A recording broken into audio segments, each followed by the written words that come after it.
Hey everyone, my name is Chris Lambert, and on this channel we talk Kanye West. And today we're talking, well, Kanye in terms of Boo and Fat Joe. So down here at the bottom of the screen, you have Boo, who is Kanye West's manager and the brother of Akon. And Boo's been Kanye's manager for a little over a year now, right? And been kind of hanging out with him around Wyoming for the last 2 years.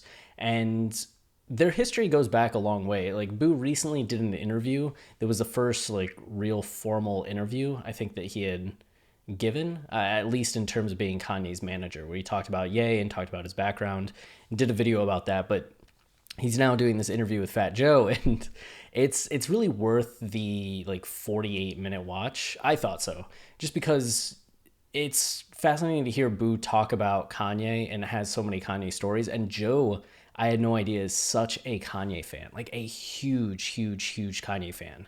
And he just has all these stories, all this excitement, all these questions that a lot of just fans have about Kanye, and getting Boo's perspective on that. And it's just interesting for the fact too that like Joe is somebody that has been around Kanye a ton, has been in the industry, and even he's asking some of the questions that like all of us want to know. And from Boo, like he's very sharp, very thoughtful. You can see him making connections between things and just like tracking and wanting to engage and like add to the conversation, which I can understand why his presence and his demeanor would be something that Kanye values so highly, to not only like have Boo around on so much of what Kanye is working on, but to have him as a manager after Kanye declared that he can't be managed.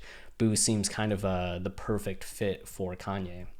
So took some notes on this whole thing, and you can see that Boo talks about how he went out to Hawaii during the My Beautiful Dark Twisted Fantasy sessions. He was just a young A&R, and I forget the main guy was going out. They hadn't seen Kanye in a year and a half, right? It was after Taylor Swift. Kanye had kind of been out in Japan, Paris, like all these other places. He's back in Hawaii, and they go to check him out, and Boo's there with this guy. And when the guy's getting ready to leave, Kanye's like, hey, Boo needs to stay. Like, I just want him around a little bit more. I like his energy. So Boo actually got to be there during a lot of the My Beautiful Dark Twisted Fantasy recording sessions.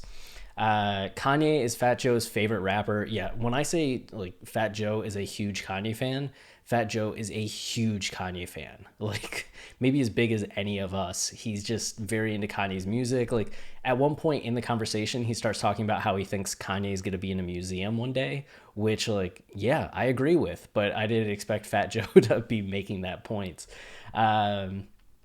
So how do you manage Kanye West is what Joe asks. And Boo's response, I think Joe was asking more like, what's the process of managing Kanye? And or it wasn't even Joe asking, it was Boo responding to like, that's the number one question he gets, like people asking, how do you manage Kanye West? How can you manage Kanye West? Because Joe brings up the fact that anytime he's ever interacted with Kanye's like completely normal. He's just like a normal guy, a thoughtful guy. And then you see these headlines, you see these video clips, how people talk about Kanye, and there's this disconnect. And Boo starts talking about it, and just like people ask me, how could you manage him? And instead of really getting into like how Kanye is behind the scenes, like he doesn't come in and saying like Kanye is completely different than what you see, or like all yada yada yada. A little bit later, he talks about like how 80% of what you read is cap about Kanye, but and kind of gets into like, you know, people are saying he's doing all these things and he's just sitting there like chilling with me. But mostly with the how do you manage Kanye West, he gets into just the idea of like, how could you not manage somebody that's like changing the world, that's the biggest in music, that has done what he's done in music and in fashion, and like now running for office, like to be part of that, how could you not manage Kanye, right?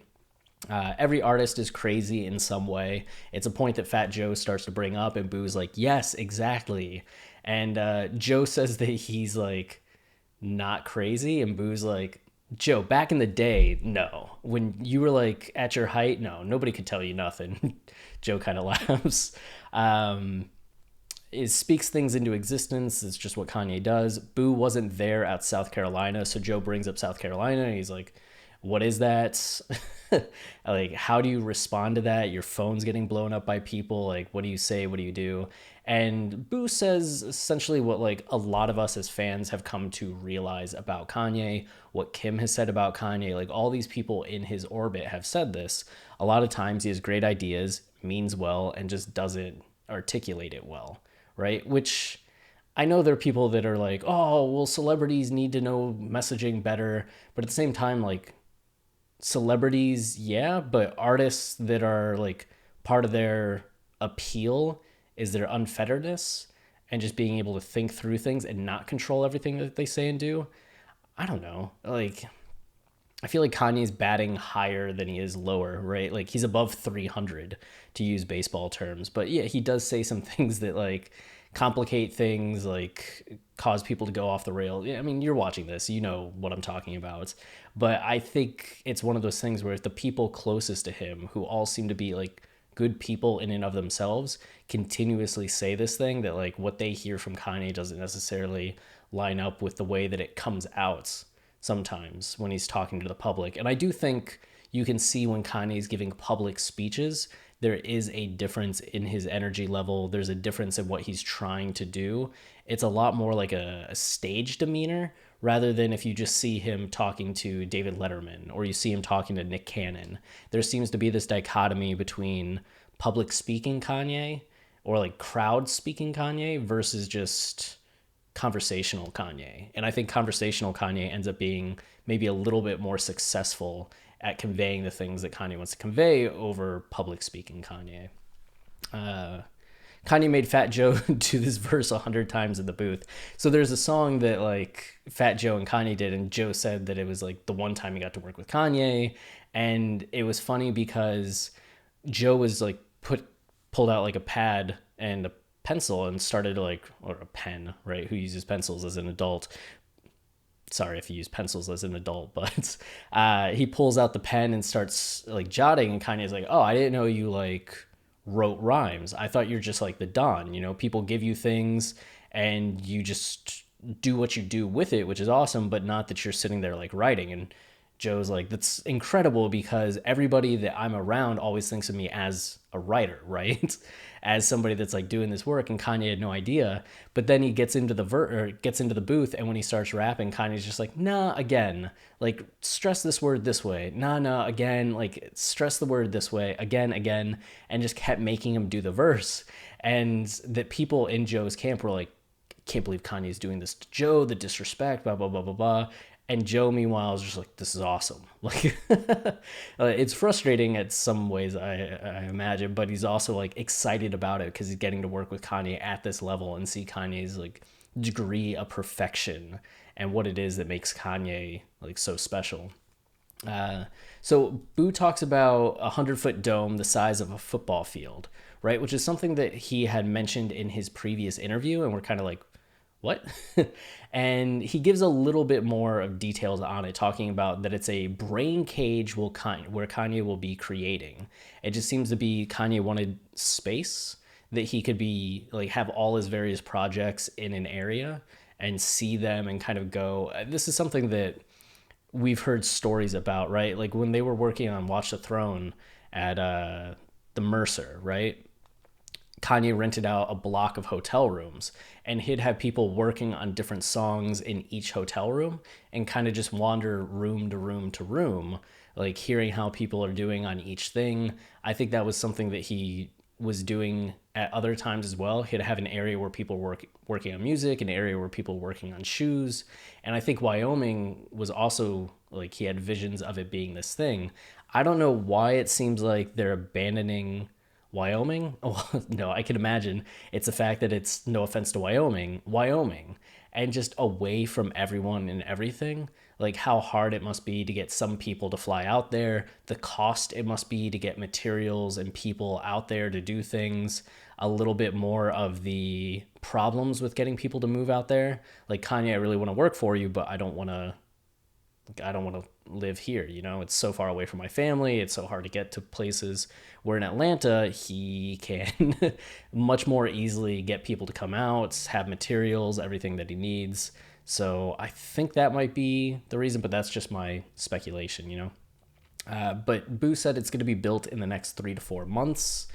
And this was interesting too. Joe asked, is this a church? Like, is this going to be a mega church that Kanye's building? And Boo's just like, no, a church is something he wanted to do. Wanted. It was past tense. And made a fine point like, this is completely different. And Joe brought it up a couple times, and Boo was just like, no, this is a headquarters type of vibe, a super pad. So it seems like Kanye is kind of like hunkering down in Atlanta a bit. And then Joe gets into what's a new album sounding like, which is the question. I'm sure if you're watching this, you've probably seen these quotes already on What's Up Ever or just Twitter or Kanye. But uh, when he says what's a new album sounding like, Boo just is just like, oh, in the sense of like the music's so good. Like, I'm so excited about the album. You can't believe the album. It's like that kind of head grab, not like stress. Like, don't ask me about the album, but just like, yo, you don't know how good this is. He says he's not in the A for no reason. So that was something that Joe talked about, that Kanye likes to like hunker down while working on an album and really like get into a vibe of a place, like having people coming through. And Boo's like, he's not in the A for no reason. Like, he's in Atlanta because there's people in Atlanta that he wants to work with, have people come through. Like, it's the source of the album. And you may remember Kanye was born in Atlanta. He wasn't born in Chicago. He grew up in Chicago, but when his parents divorced, he was 3 years old, and that's when his mom got the job up in Chicago. So first 3 years, which, you know, you don't remember much from your first 3 years, but he was still going back and spending time with his dad in Atlanta, in DC. So I think as Kanye, with this album specifically, is looking to get back to some roots, naming it after his mom. On the Follow God video, he said he just realized that his dad's his best friend. It seems like there's some like Kanye origin story elements in some ways, or at least like he's just drawing from where he was born and where he kind of got started in a way that goes beyond Chicago. It's going to be a masterpiece. This one he has so much to talk about. So Boo kind of saying that like this one, as compared to the other albums, he has so much to talk about when it comes to the presidency, like his family, everything else that's going on, which seemed to contrast a little bit with maybe his thoughts on Ye and Jesus is King, which I know there are people that'd be like, yes, he didn't talk about much. I still think that there's a lot of depth on those albums, but because I think you can easily see that they're more minimal in a lot of ways than like The Life of Pablo, which Life of Pablo, Kanye clearly had a lot going on and was thinking about. So even though there is like depth and a lot to appreciate about what's going on Ye and Jesus is King, it did seem a little bit like, I don't know, Kanye's working with the details he has, but there's just not that many there. So we get a 7-track, very minimally driven project, which is cool. Like, there's nothing wrong with that, but I think a lot of us are kind of fiending for some crack music, some of that like LP length project, right? So fans are going to be super happy they waited. Soon, almost done with the album. Shout out Casey Pluto with Sooner, you know. Ye wants to be number one, not going to stand behind nobody else related to Trump. So that was Fat Joe just asking, like, how is Kanye, who is boys with Trump, run against Trump? And Boo's just like, yo, he still wants to be number one, even if that means like going up against somebody that he likes. Fat Joe thinks St. Pablo is the most incredible show he's ever seen in his life. Yeah, Joe just goes on like a huge story about like flying back in from somewhere and friends being like, yo, we're going to the St. Pablo show in New York. And he's just like, okay. And he goes and he sees like all the Yankees, like CC Sabathia, the baseball player, was part of the crew he was rolling with. And they're like, all the Yankees are there. There's all these other celebrities. And then it just like blew his mind, the floating stage, the performance. And then he went and saw it again in Miami and actually got to be backstage with like the Kardashians and watch a show with Kim. And he was like, Joe's on cloud 9 as he tells the story. How many times you have your heart outside your chest, Joe asks Boo, and Boo just laughs. In terms of like being Kanye's manager, and just you see another headline and you're like, oh God. And that's where 80% of that shit be cap comes from. It's just like talking about most of the headlines, most of the stories, most of the theories. Not real. And so the Big Sean story was one of the recent ones. So apparently like Charlemagne the God talked about how like Kanye owed Big Sean $3 million, and that Sean was unhappy about it. And Sean eventually took to Twitter and was just like, no, like I didn't talk to Charlemagne, like I didn't talk to anybody, like everything's fine, like what is this? And Boo says that he even like called Sean, like he saw the story and called Sean and was like, yo, we cool? And Sean's like, yeah, I don't know what they're talking about. So yeah, 80% of shit be cap. And Charlemagne, get your sources in order, man. Kanye is on the keto diet and he doesn't want anyone else eating carbs. So Boo just kind of talks about like whatever Kanye's on, you're on, and how you just kind of got to be ready for his vibe. And Boo kind of talks like, you know, I'm a skinny guy. I don't have to worry about my carbs. Like I'm gonna eat dessert like Kanye. But saying that Kanye is like dedicated to it and like dropping the pounds, and Joe kind of starts joking about like that's how you know the album's coming out, right? Like, cause you always try to shed a few pounds before you have to get into like music videos, doing interviews, like people are gonna be seeing you. So there's that. And then features Joe asks about, and Boo confirms Little Baby being on the album, just talking about like the photos that came out, but says he can't say any more because things change. Like, you don't want to say an artist is going to be on it and the verse gets cut.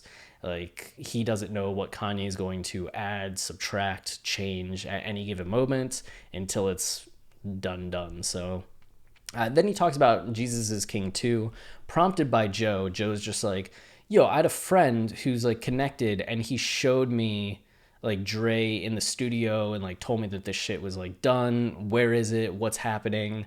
And Boo essentially says like the album's done and they had a whole campaign ready around it, but for some reason nothing like moved on it. Oh no, not for no reason. Universal, like Kanye's whole like crusade against Universal and for his master's right, I think is another reason this is being held up, even though they had the campaign.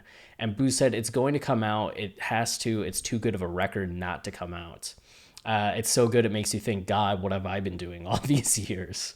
And they talk a little bit about like those two being perfectionists and just wanting to go back and like fix some things and all of that. So I hope it, man. I hope. Last we heard of it, Kanye tweeted out a thank you to Eminem for being on a Use This Gospel remix, which is wild. Like we need that album like so badly. Okay.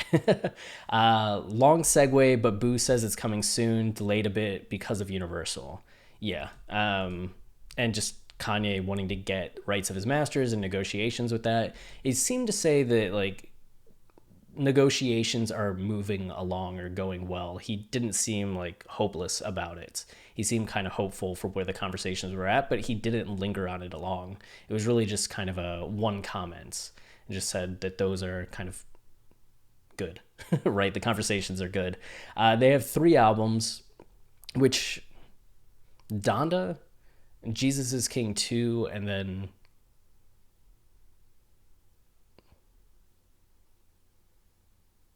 I don't remember there being a third one. So that's news, right? Like that's pretty big. We'll see what it is. I don't know if it's kind of like Casey Pluto. We know Casey Pluto's been working on an album and said it's coming after Kanye's album. If it's kind of like 3 albums in the terms of like Kanye's executive producing Casey's album, and that's what it is, which would be cool, you know? But that third album is kind of a mystery to me at this point. Could be Kids See Ghosts 2 as well. But we haven't had an update on that for a while. That's it. You're probably sitting there going, Chris, worst day ever, Kids See Ghosts 2. That's probably it. Joe thinks Kanye will be in a museum. Yeah, it comes in right at the end. And Boo's just like, yeah, I agree, Joe. And Joe's like, not just a museum, like a music museum, but like the National History Museum kind of thing. And then Joe asks if Kanye's done in Wyoming. And Boo says, still got property in Wyoming, but they've shifted to Atlanta, which is curious, right? Like, definitely still has a property in Atlanta, and there were just the photos of like Derrick Rose and Kanye go-karting out there, but Ye definitely hasn't been there. It might be a winter thing, right? Like maybe he's just more there in the spring and summer and not wanting to be in Wyoming in the winter, which like I get. I grew up in Ohio and I thought that was bad for winters. I can't imagine like Wyoming winter. And he had all the people flying out there for like Jesus is King 2 being all cold, or Jesus is King being all cold and shit. Like, I can imagine he just got a lot of complaints and was like, all right, Atlanta for the fall or winter. So we'll see. But that was it for the interview. It was, again, like, very interesting, very worthwhile. Both come off really well. Like, Joe was cracking me up. Boo was like interesting me with everything that he said. So there's a lot of good information, and just I hope I sold you on it, or at least like gave you enough information that you feel satisfied, you know? And that does it for the video. If you're enjoying the channel and you want to help us, the easiest thing is to do is to like, subscribe, or comment. Any of those three things tell YouTube this is a channel people are engaging with and enjoy, then they show it to more people. And then we also have our podcast, Watching the Throne, a lyrical analysis of Kanye West. You can see the logo down there. And we have a free season currently up on Apple and Spotify going over the College Dropout, but the bulk of our line by line song analyses are available on Patreon. Just patreon.com/Kanye podcast for $5 a month. So go ahead and listen to an episode, and it will change how you listen to Kanye's music, like hands down. Like, that's our guarantee. And once you listen to one on Apple, Spotify, whatever, try out Patreon. We have seasons of albums already covered, and you can go through. We're also releasing 2 new episodes a week on Patreon versus 1 a week on whatchamacallit, the free feed. But that's it. Until next time, stay wavy and keep it loopy. Cheers.